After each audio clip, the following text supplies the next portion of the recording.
We know that any object nowadays can be connected to the internet.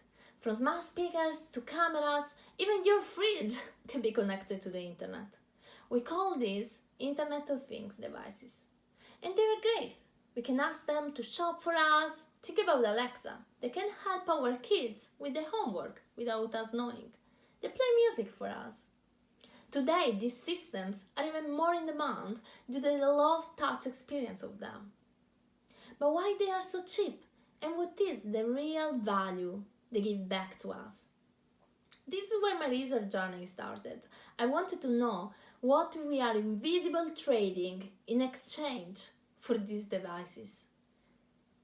In this context, we need to talk about three things: privacy against gaming, how IoT devices expose privacy in a smart home, and most importantly, what might this mean for the future? So what we are exchanging privacy for gaming and minor conveniences? Let me tell you something. We are in danger of moving from buying a product to become a product. The real question is, will consumers in the future choose to trade privacy for price? The reason of my research is that the main problem is that these devices are like a black hole. They can by definition access the internet and therefore may expose private information. There is also lack of understanding of what information the IoT devices expose, when they expose it, and to whom. There is a lack of understanding of regional differences in regulations. For example, GDPR. We have GDPR here in Europe, but it's not available overseas. It's time to act, and quickly. So let's have a look in depth on how those devices violate our privacies. Let's see first what is the destination of the IoT devices, what information is sent, and if they do something that we do not expect. So we wanted to do this fully, and we located the devices to the basement of Dyson building. We bought 123 different devices, from appliances to smart cameras to smart hubs and other home automation devices, from the most expensive to the cheapest one, and we located them in 2 different countries, US and UK. And we started testing them to see if we could answer these questions that we had on the devices. We capture all the traffic these devices are exchanging over the internet. We also built a mini testbed just for testing smart speakers, for understanding how, when, and why smart speakers are unexpectedly recording audio from their environment. We call this activation. Our experiments use 125 hours of Netflix content from a variety of themes, and we repeat the test multiple times to understand which non-wake words constantly lead to activations and voice recording. We are also interested in whether there are trends based on certain non-wake words, type of conversation, location, and other factors. Let's see the first results. Most of the traffic from the UK lab is going to US or China. This is important because most traffic is beyond Europe. The traffic from many categories of IoT devices is sent outside the testbed's privacy jurisdiction. We found other privacy violations. For example, some popular doorbell were recording each motion at home and send the recording back to the cloud server in other country, even if you did opt out for that in the app. Popular smart televisions were contacting Facebook, Netflix, Google, and some advertisement trackers completely unexpectedly. Smart speakers were activating without saying the wake word, just saying, for example, I like Star Trek. We also noted that the cheapest devices transfer more information out and cost less. Could we measure economic value of privacy out of these differences? Would consumers in the future choose to trade privacy for price. With that, the smart speakers activated wrongly and therefore recording our conversation between 2 and 90 times per day. What we found is that most of the traffic is not going to the manufacturer, it's going somewhere else. That might be third party like trackers and advertisers. These devices are contacting destinations that are third party. Often the contract you set up with your provider allows them to traffic your data to other parties, but we don't check because terms and conditions are too vague, sometimes 40 pages long. This enables a privacy risk, especially as you don't know who those third parties might be. The main problem is, first of all, profiling. Based on the devices and the traffic from the devices, third parties can create a unique profile for you. Preferences, user interests, it's easy to see what you like and how you can be, in a sense, influenced. So we will have a mass influencing. Think about the Facebook Cambridge Analytica scandal, for example. The voice signal is a rich resource that discloses several possible states of a speaker, such as emotional state, stress levels, physical condition, age, gender, and personal traits. So manufacturer can build a very accurate profile of a user's demographic category, personal preferences, and this may also compromise privacy. When we talk about the future of these devices, we know that the Alexa as it is today won't be there. What happens when these devices become more like cognitive prosthetics, playing a future influence in your life and helping you make decisions about the most intimate of subjects. But with accessing your data, the technology platform will learn your preferences, anticipate your needs and behavior, shop for you, monitoring your health, and help you problem solve in support of your mid and long-term goals. Sound great, doesn't it? But actually, in this future, we may see individuals using your data for the wrong reason. If you know most things about someone, it is easy to adjust and impact their behaviors from voting to shopping. Your data today might even impact your grandchildren's choices. With this personable connecting to the devices, we can start seeing things such as work monitoring on sentiments, a place where there is a need for privacy protection, clocking your emotions and intent. Something my colleague, for example, Rania Alawi, is working on around emotional voice clocking for voice interfaces. A future of algorithm bias, identification, and surveillance desires from states. What about making your own decisions? Do you want an opaque system like this? And who gets the data? I think there is a more positive future at play. One where we achieve transparency and privacy by default for the user, so they know what is going on and what devices are trustworthy. I will explain some future applications on which we are working on. We can't continue concealing and reducing responsibility for these organizations. We will only see more sensor-embedded devices into our privacy, into our home, removing the constitutional sanctuary of the home. And we are seeing earbuds and other contexts adjusting devices playing a better role. In my vision, we will see the control back in the hands of the consumer. We will see and we will use similar devices and they will have a benefit. But we will have an awareness on when our information being used negatively for abstracted purpose, such as restricting health insurance for your grandchildren, for example. We will go against immutability and look for technology to be temporal and at the edge, not at the cloud, but at the edge, at our home. Easily deleting anything that is sensitive. These technologies have benefits for health and inclusion in society, helping people live better lives and giving good decisions, which we don't feel forced to take.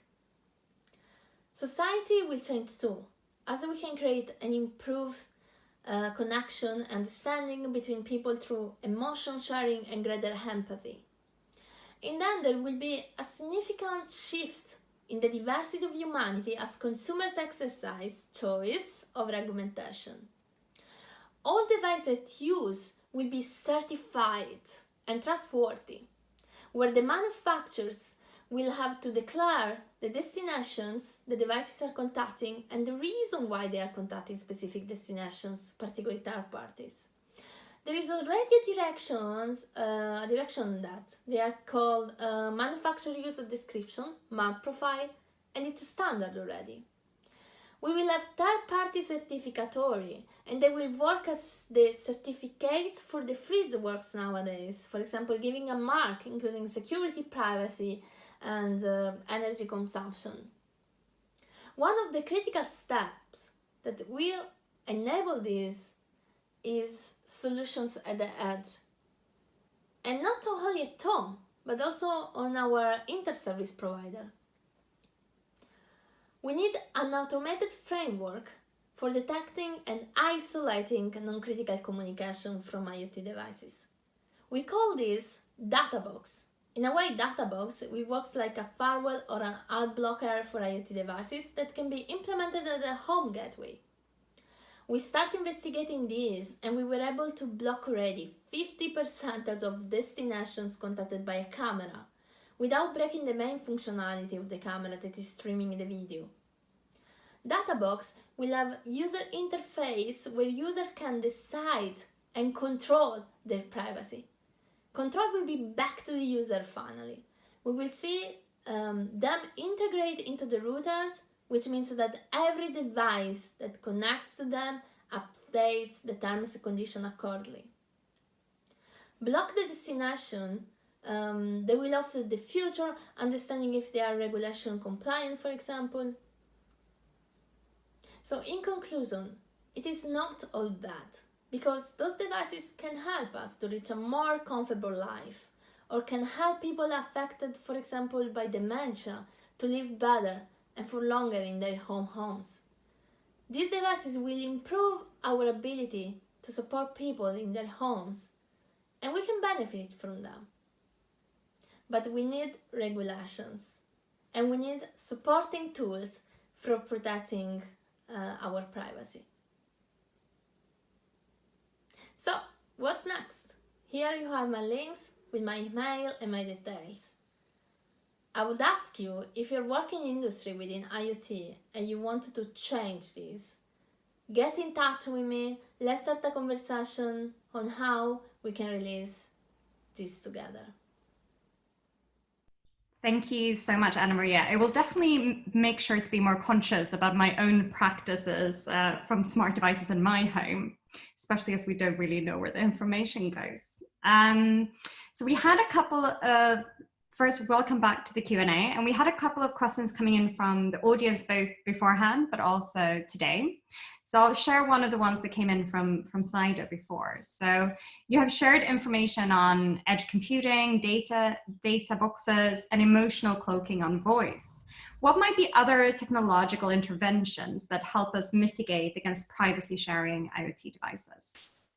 Yeah, this is a very good question. So totally they keep asking me this all the time.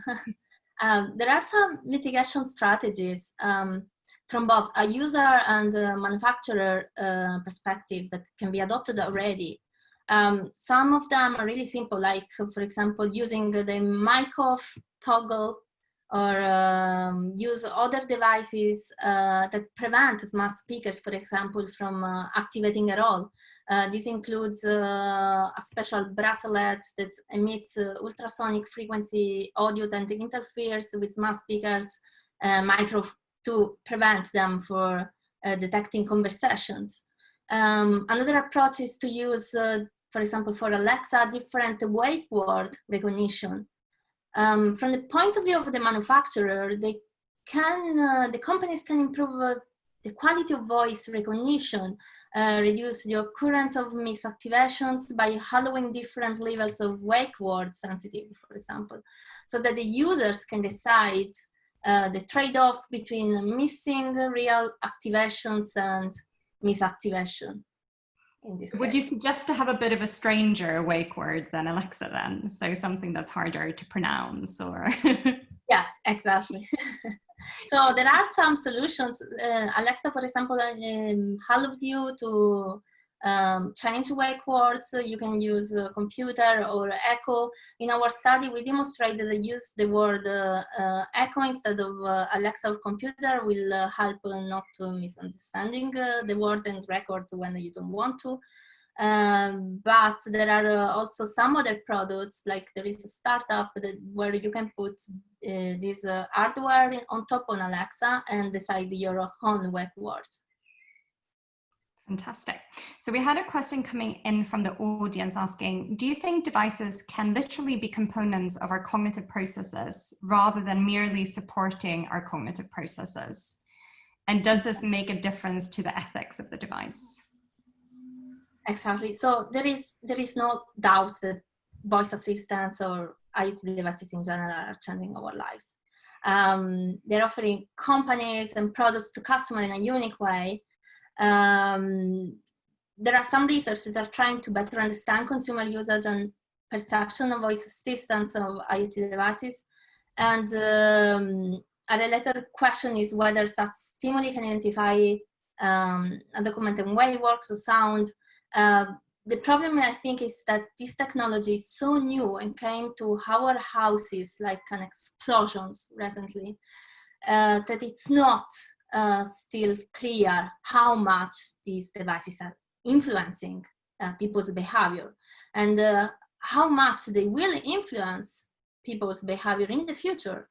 As I say in the talk, like your data today can influence the behavior or the choice of your children.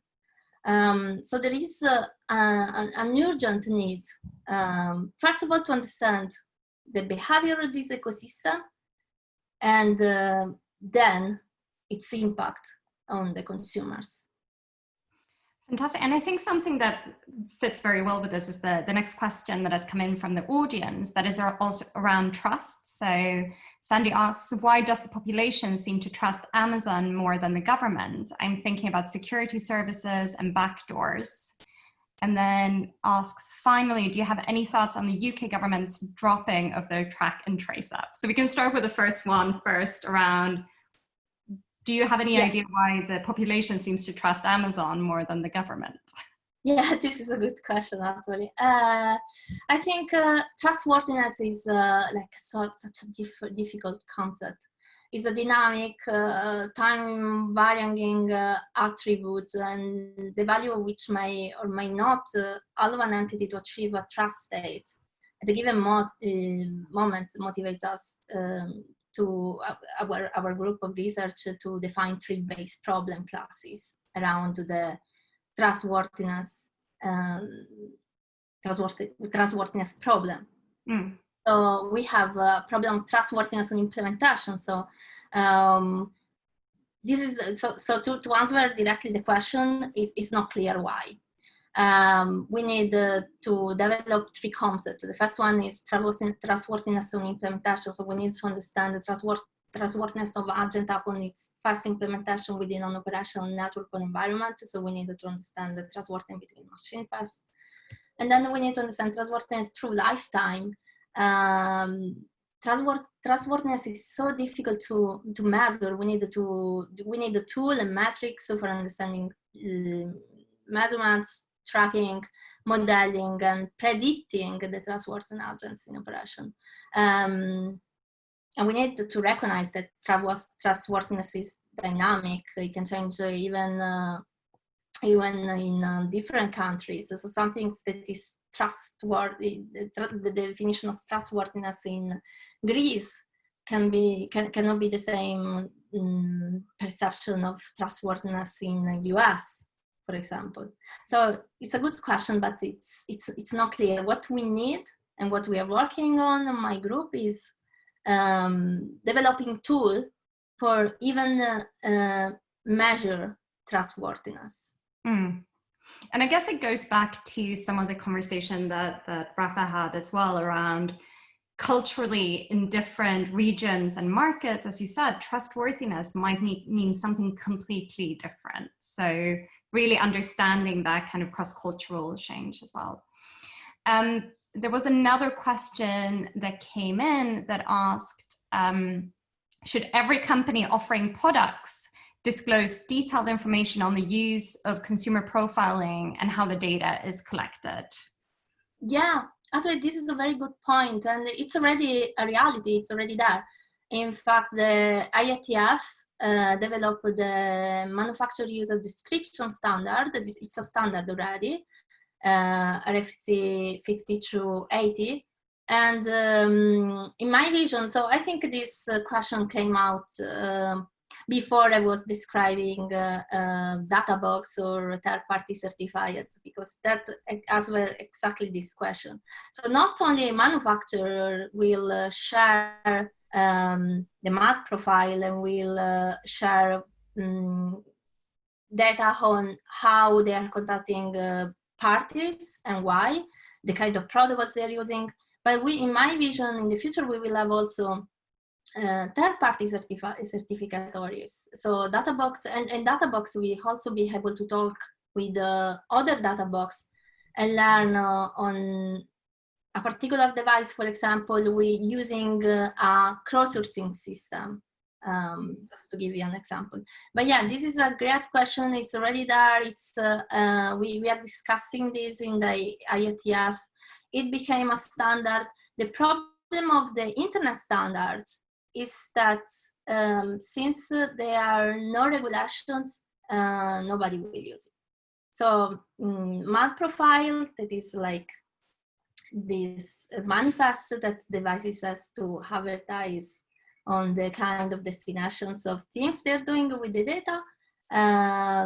It's there, it's a standard, but no one of the 123 devices that we have in our lab are using it because it's not a regulation. So we have already this tool. What we need is more regulations for making it real. Do you think it's also around creating consumer demand for these data boxes in the home, that it's about maybe creating the awareness? Yeah, exactly. So what usually what usually convert a need to a regulation is when the concern that is broadcast by people. So if we create tools or metrics for or advertising what these devices are doing with your data to, let's say, non-engineering people, maybe we will create like a sort of movement for that we follow from real regulations on that. Fantastic. And we have a question here that follows and more talks about the company responsibility. So how do we ensure that companies don't hide the details of the data they are gathering and the complex terms and conditions? Is there work being done to make them declare this in a simpler way? Yeah, exactly. So we already saw that in some of our devices, like for example, the vacuum cleaner, we saw that once we switched off on the devices, in like 20 seconds, the map of the floor of the lab were in some server in the cloud, and we say, okay, we actually never agree on that, and then we went to the terms and conditions that were something like 40 pages, so nobody we didn't read at the beginning. And we saw that actually was there. So it was clear. It was not clearly written that the device can share with third parties the map of your floor. And when they say third parties, they don't specify which company is the partner. They say we have like third parties partner, So we need to actually make these terms and conditions really clear. This is part of GDPR, but I think that GDPR is too generic. So it's legal because for GDPR you have to declare that you are sharing this personal information with third parties, and they did. But of course, nobody, I mean, no users will go through 40 pages of terms and conditions written in a small font. So it's something that needs to be clarified in the current regulation, for sure. And I guess that goes back to the kind of trustworthiness of the devices and displaying that in a much more clear and transparent way for the user as well. I think this will be the last question before we round off the Q&A, which is quite interesting, which is, what might be the legislative landscape for IoT in a post-pandemic Brexit Britain? Oh yeah, exactly. So yeah, this is a good question, because this pandemic took like open question on how your data are sharing by your sickness. So at Imperial, not particularly my team, but at Imperial, researchers are working on making this clear. What are the guidelines for having these devices working and being completely transparency to the user? So there are some requirements. For example, these devices will help on tracking people that are sick, let's say, but the manufacturer doesn't have to know who is specifically that person. So we need, there are specific tools for anonymizing the data, and this has to be used. There are also specific tools, not only for privacy, but also for security. So these devices have to have some specific requirements in traffic. For example, traffic has to be encrypted, so no third parties or malware can be applied to these devices. So I'm still going to sneak in the last question from Sandy before we go. So do you have any thoughts, very short, on the UK government's dropping of their track and trace app? Yeah, okay. This is something that it's not only UK, it's all around the world. Also in Italy, there is a lot of discussion on that. I think it's very useful to have an app like that. But as I said before, we needed to follow and be sure that this kind of app are transparent to users.